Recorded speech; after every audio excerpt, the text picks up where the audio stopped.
After the glory of the Lord filled the tabernacle at the end of Exodus, a holy silence hung in the air. God's presence now dwelt among his people, yet even Moses could not enter the tent of meeting. The question was clear: how can sinful people approach a holy God? The answer begins here. In Leviticus 1, with the burnt offering, the Lord called to Moses and spoke to him from the tent of meeting. The God who once thundered from Mount Sinai now spoke from within the tabernacle. The distance of fear became the nearness of fellowship. The first word in Hebrew, vayikra, and he called, sets the tone for the entire book. Leviticus is God calling his people into communion, teaching them the way of worship and holiness. The Lord said, "Speak to the Israelites and say to them, when anyone among you brings an offering to the Lord, bring as your offering an animal from the herd or the flock." The word offering here is korban, meaning to draw near. The sacrifices were not bribes to appease God, but gifts that allowed his people to draw near to his presence. Every offering symbolized relationship, a sinner seeking fellowship with the Holy One through atonement and surrender. The first of these was the burnt offering, the foundation of all others. If the offering was a bull from the herd, it had to be male and without defect, perfect and whole. The worshiper would bring it to the entrance of the tent of meeting and lay his hand upon its head. This gesture was deeply personal, a silent confession that sin required substitution, that life must be given for life. The animal would die in the sinner's place, its blood making atonement before God. The worshiper himself was to slaughter the animal before the Lord, and Aaron's sons, the priests, would sprinkle its blood on the altar.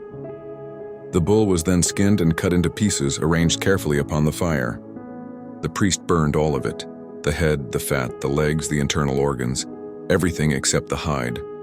Nothing was held back. The sacrifice rose as a pleasing aroma to the Lord, not because of the smell, but because of the heart of total surrender behind it. For those who could not afford cattle, the Lord allowed sheep or goats, still male and without defect. And for the poor, he provided doves or pigeons, a gracious reminder that access to God was open to all, regardless of wealth or position. Every person, from prince to peasant, could draw near. Each burnt offering pointed to a deeper truth, that sin demands death, but mercy provides substitution. The fire on the altar consumed the offering completely, symbolizing the worshiper's total consecration to God. Nothing was kept back because true worship holds nothing in reserve. This offering foreshadowed Jesus Christ, the perfect Lamb of God. He is our burnt offering, sinless, spotless, fully consumed in obedience to the Father's will. On the cross, his life was given wholly to God, a fragrant offering and sacrifice in Ephesians 5:2. Through his blood we now draw near, not in fear but in faith. Leviticus 1 teaches that approaching God requires atonement and surrender.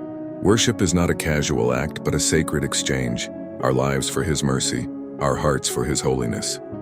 The fire that consumed the offering symbolizes the fire of devotion that should burn continually within every believer. From the tent filled with glory, God called his people to fellowship. From the cross, Christ calls us to the same, to come near, cleansed, surrendered, and wholly his. Next comes Leviticus 2, where we explore the grain offering, a beautiful symbol of gratitude, dedication, and daily devotion.